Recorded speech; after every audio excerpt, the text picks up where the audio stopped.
بسم الله الرحمن الرحيم حميم والكتاب المبين إنا أنزلناه في ليلة مباركة إنا كنا منذرين فيها يفرق كل أمر حكيم أمرا من عندنا إنا كنا مرسلين رحمة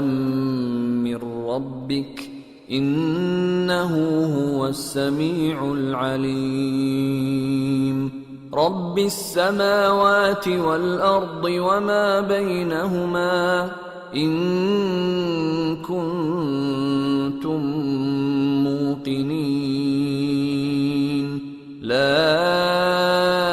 إله إلا هو يحيي ويميت ربكم ورب آبائكم الأولين بل هم في شك يلعبون فارتقب يوم تأتي السماء بدخان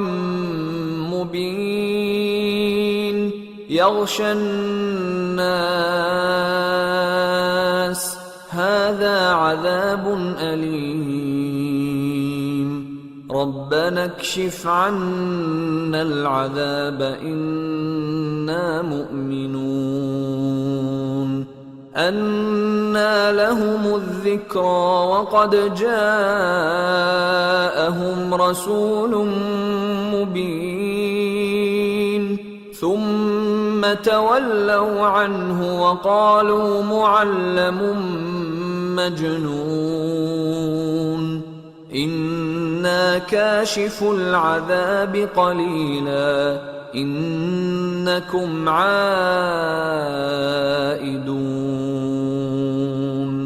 يوم نبطش البطشة الكبرى إنا منتقمون ولقد فتنا قبلهم قوم فرعون وجاءهم رسول كريم أن أدوا إلي عباد الله إني لكم رسول أمين وأن لا تعلوا على الله إني آتيكم بسلطان مبين وإني عذت بربي وربكم أن ترجمون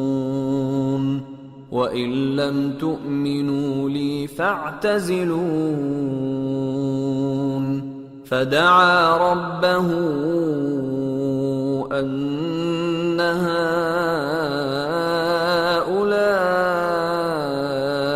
قوم مجرمون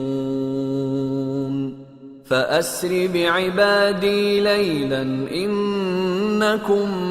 متبعون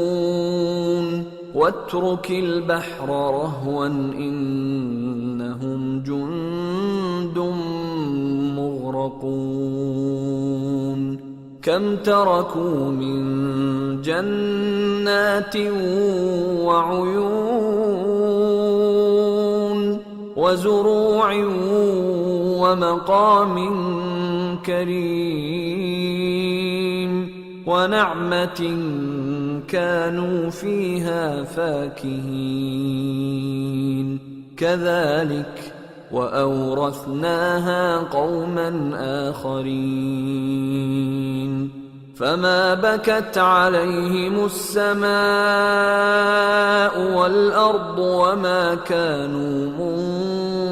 منظرين شروع اللہ کا نام لے کر جو بڑا مہربان نہایت رحم والا ہے۔ حامیم، اس کتاب روشن کی قسم کہ ہم نے اس کو ایک مبارک رات میں نازل فرمایا، ہم تو خبردار کرنے والے ہیں۔ اسی رات میں تمام حکمت کے کام فیصل کیے جاتے ہیں، یعنی ہمارے ہاں سے حکم ہو کر بے شک ہم ہی فرشتوں کو بھیجتے ہیں۔ یہ تمہارے پروردگار کی رحمت ہے، وہی تو سننے والا ہے، جاننے والا ہے۔ آسمانوں اور زمین اور جو کچھ ان دونوں میں ہے سب کا مالک، بشرطے کہ تم لوگ یقین کرنے والے ہو۔ اس کے سوا کوئی معبود نہیں، وہی زندگی دیتا ہے اور وہی موت دیتا ہے، وہی تمہارا اور تمہارے پہلے باپ دادوں کا پروردگار ہے۔